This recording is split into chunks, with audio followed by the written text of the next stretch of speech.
All right, we are live on the show today. Hello, everybody. Good evening, and welcome to another episode on the show. And tonight we have with us in the studio Dr. Chiemezie. Well, we'll call him Star Doc. So I'll leave him to introduce himself. And today we're just going to be talking about his experience in the UK, studying an MSc public health. I mean, I've been getting a lot of questions. What is it like to study MSc public health in the UK and all of that? I'm like, I didn't do that. So it's better to bring somebody who has gone through that pathway and be able to share his own experience so that we can all learn from that. So that's why we have him here today. Babajide Alamo, I can see your comments. Hello, good evening. It's good to have you here. So without wasting time, I'll just pass the mic to Star Doc to introduce himself. So yeah, Doc, let's meet you. Hello, everybody. Good evening from this part of the world. Good morning, wherever you are. Good afternoon. Yeah, my name is Chiemezie Ibe. I'm a medical doctor, aka Star Doc. And yeah, I'm a medical doctor. Uh, Currently, I have a master's degree in public health. And also, I work with the NHS at the moment. I went to medical school in Nigeria, University of Port Harcourt. And then I think after a while, after my housemanship and the NYSC, I started residence in internal medicine, and after that, I left Nigeria for the UK for a master's in public health. So that's just a brief overview of who I am, Of who really. you are. Yeah. Well, I think that's well put and a very succinct explanation. So, why public health? I mean, why did you choose to go and do public health? Was there any special thing about the public health course? Okay, so my decision to go into public health was fueled by okay my passion to provide health education for a large population. And after I graduated from medical school, my first exposure to clinical medicine was my housemanship. And I did notice that a lot of the diseases that people died from were preventable. And I felt I had to find a way to, talk to people about these diseases so that they prevent themselves from coming down with the disease. And so for me, I am quite gifted in poetry, arts, music. So back in Nigeria, I started using music as a tool for health awareness creation.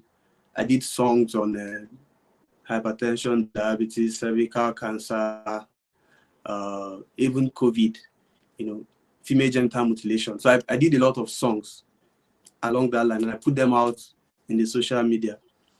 And surprisingly, the reception was very good. I got Yeah. reposted by Tunde Note and a couple of other blogs. So it now became something I was doing very frequently. So after a while, I thought to myself that this is an aspect of public health, yes. But I also did not want to be that person who did public health awareness creation without uh, a certificate to back that up. So I felt, okay, get a master's in public health so that when next you want to address public health issues, you're talking about this issue from a professional point of view, not just the guy who is a doctor who sings and who is interested in educating people. You know, so that's what fueled my my decision to take a master's in public health, really. Mm. And I would say, in addition, apart from that, the master's route was a very easy way to move out of the country. You get, and at the time I Okay. left the country, I had just my IELTS. So fine. You love to do these kind of things. Why don't you get a certificate to back it up, so that when next you talk to people about public health interventions, you're talking from a professional point of view, and you'll be good. So that's what fueled my drive to do public health. Really.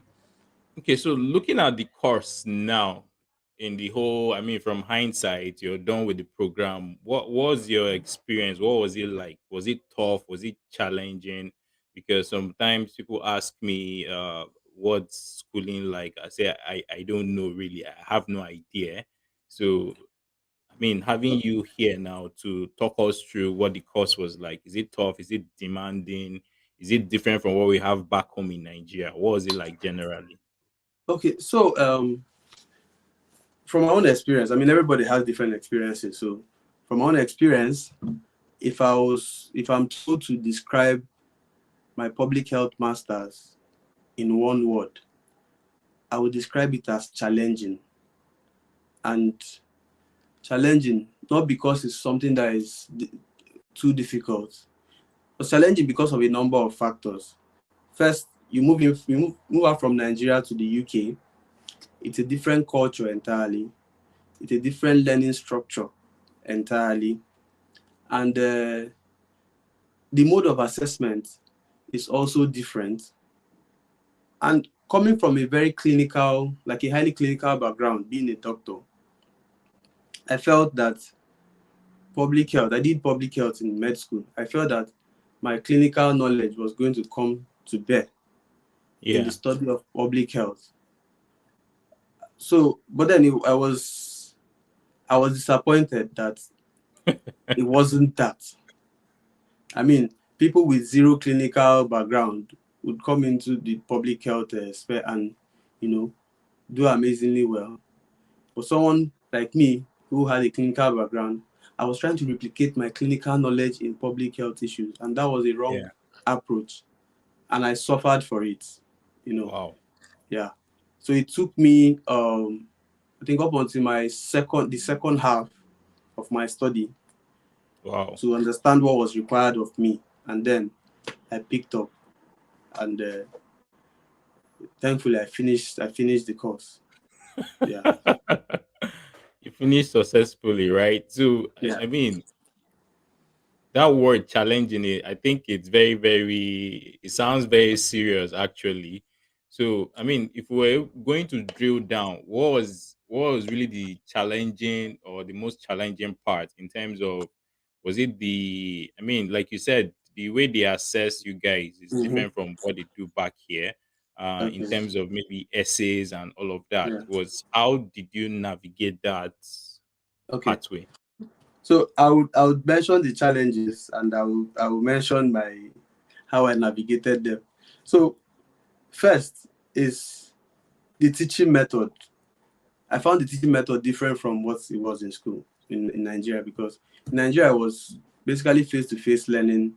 The lecturer is there, sometimes reading out from his notes and all of that. But for the first 2 to 3 months of my learning, because we came in when COVID was neither here nor there. You have to Okay. do quarantine. So the legislation then did not permit face-to-face learning.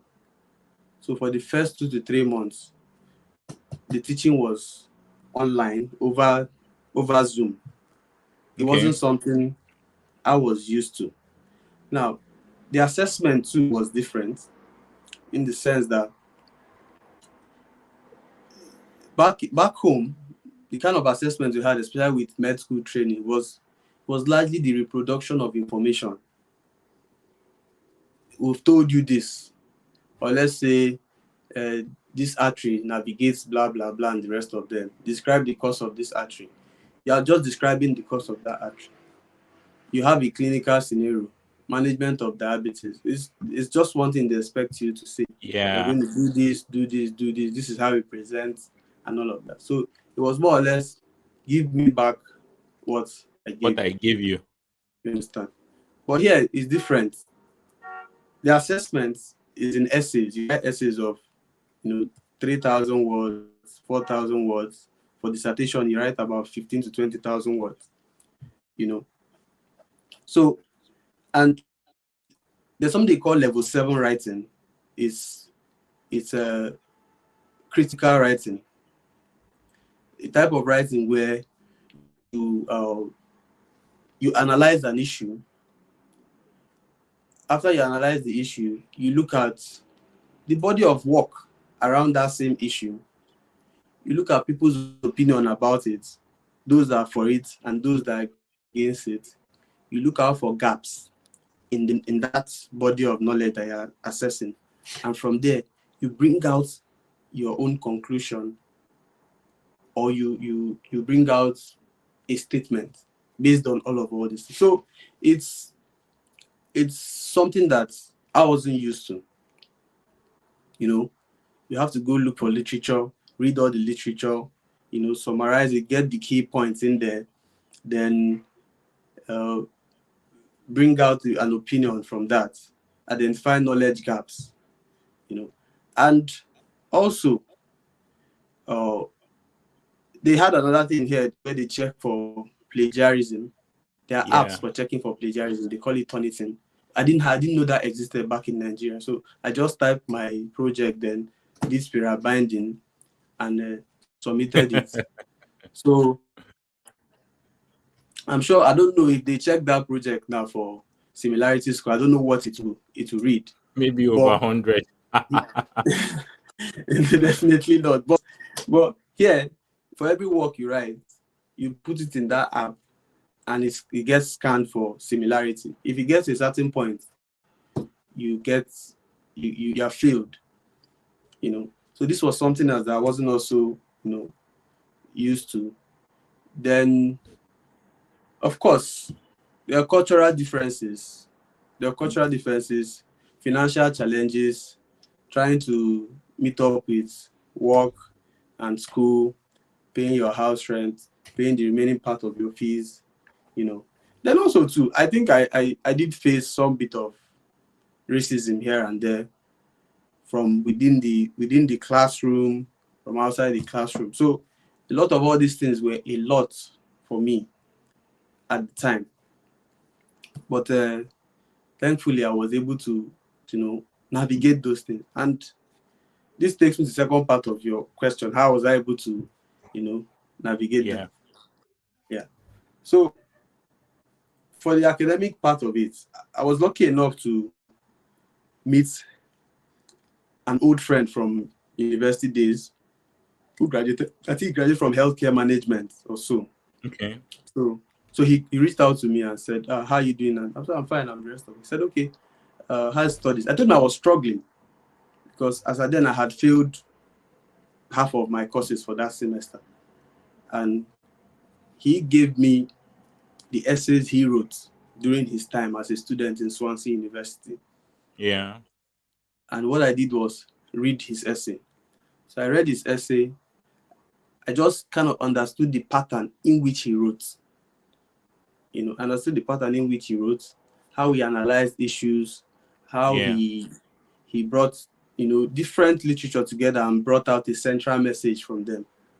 So I read the first essay, I read the second essay, and I got an understanding. So from that moment, when I started writing my essays, I started doing, Well. but well, that was how I was able to, navigate that one. For the assessment, so the first essay I wrote, it was a formative essay where they don't it's an essay they tell you to write for testing. Let them just test you. Okay. So I wrote that essay, and my plagiarism score was high. So I got a 0 in that Wow. essay. I got a 0 in that essay, and they told me my plagiarism score was high, that it was similar to a lot of works. So it was then someone told me about an app they call Grammarly.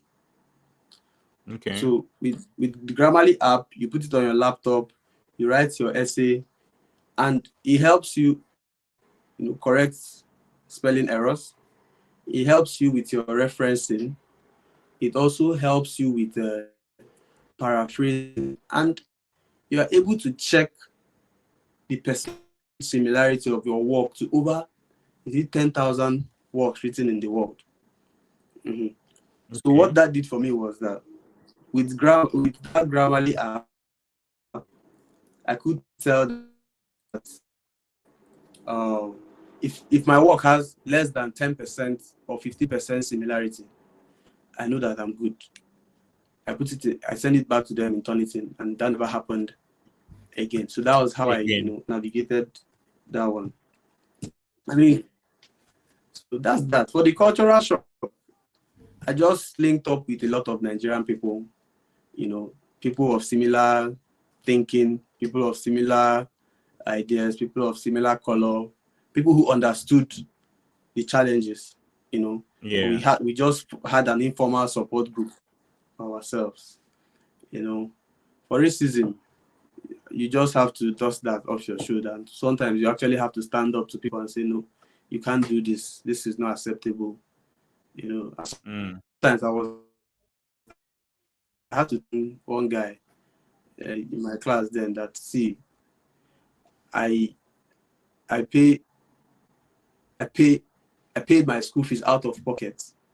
I don't owe the school anything. I don't even owe you anything. So you're not going to come here and talk to me in a manner that is disrespectful. And that was how I addressed that. So for some, you just ignore and move on with your life. So that's about that, really.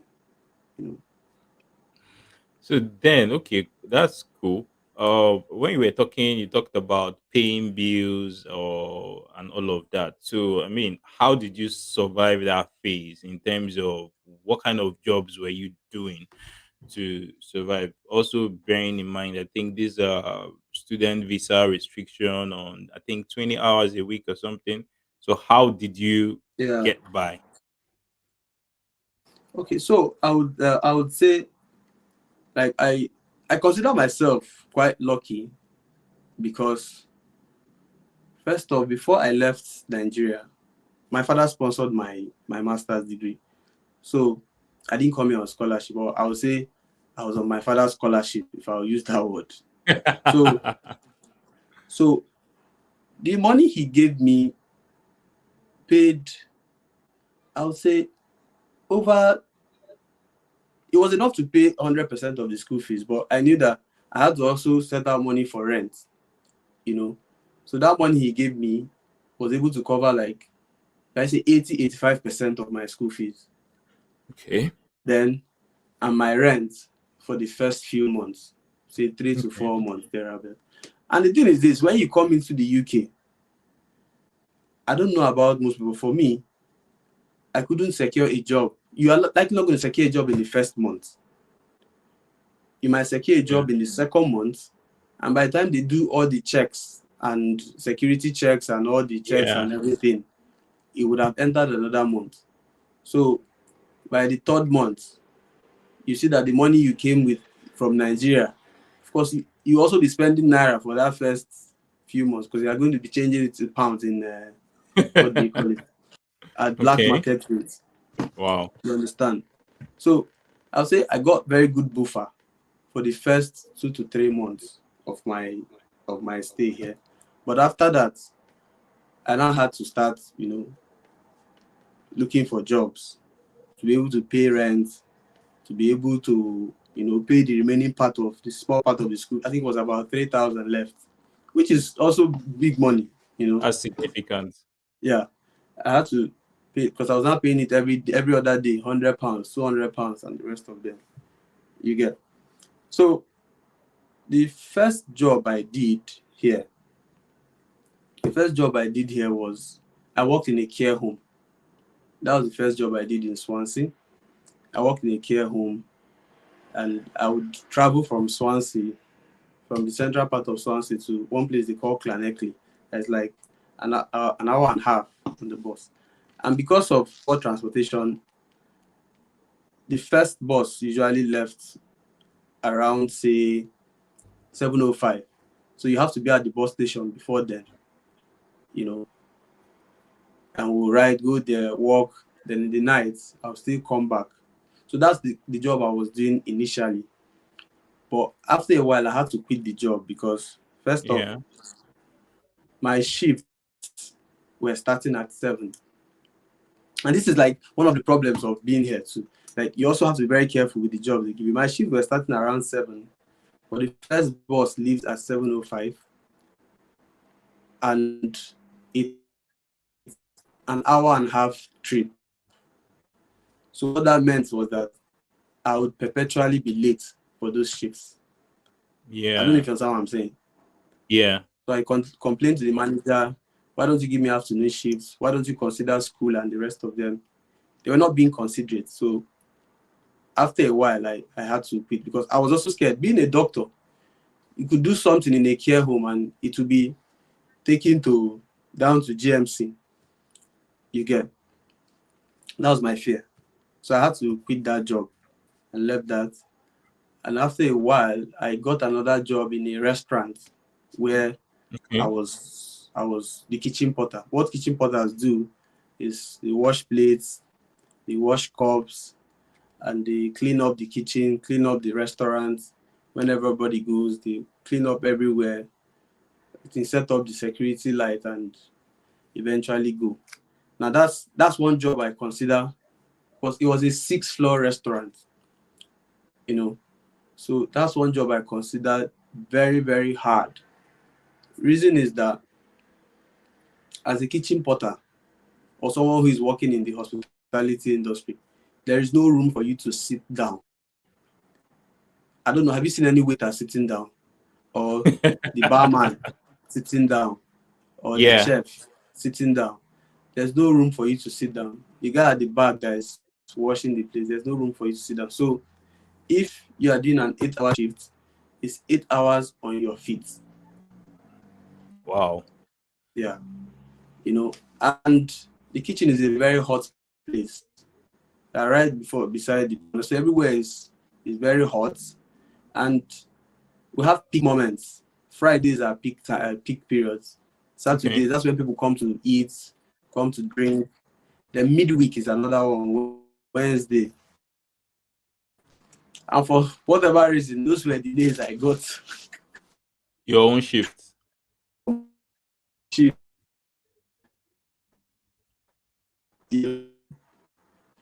So I'll resume at 6 p.m. and sometimes go back home by 2 a.m., 3 a.m. because Yeah. even after 8 hours, you can. No, can you hear me? Yeah, I can hear you. Yes, go ahead. Mm, yeah. So I said some when my shift starts at 6 p.m. because that's when the rest people come in and all of that. During the day, there's nothing more that happens. So Okay. 6 to 2 a.m. 6 to 12 is 6 hours now. 2 a.m. is 8 hours. But then sometimes you can do extra hours if there's so much to do and you haven't cleaned up. You're not going to leave the place. That's Wow. you know. Then that was another job that I did.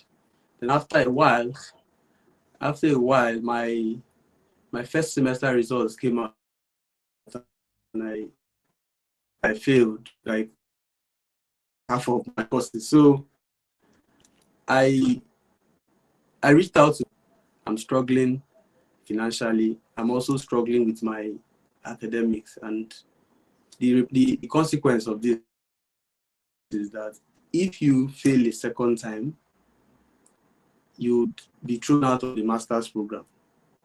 You get, and I had PLAB Yeah. lined up as well. So he asked me, okay, how was he going to be able to support me? I'm like, I feel like the next 3 months I should just use it and focus on finishing this coursework and writing my receipt. That way, what he did was told me, okay, I should forget about working for that period of time. Yeah. He was going to handle my rent and whatever small money I had saved up, I could use it for my feeding so that in 3 months I would have finished up my coursework and sorted Yeah. out my receipts. You know, so that came in very handy at that point. So once, can you hear me? Yeah, I can hear you. Yeah. Go ahead. Oh, God. Is there a network glitch? I think there is a little glitch, but I can hear you now. You can go Hello. ahead. Oh no. I can hear Hello. you. I can hear you. Go ahead.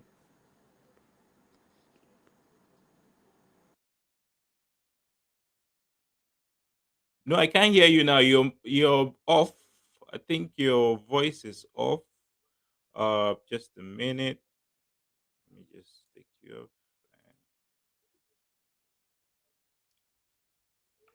Are you able to connect back?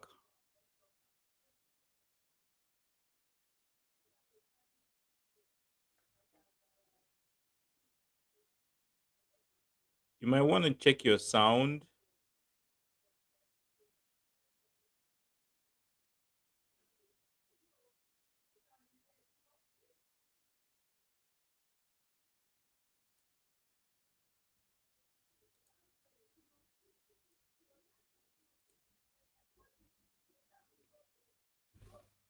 Apologies, guys, for that break.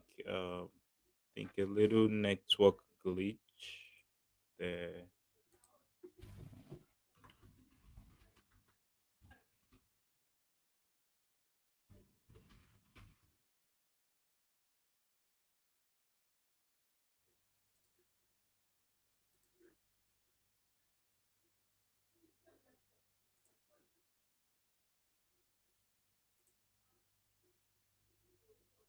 Trying to see if I can bring him back on air. Let me see. Hold on.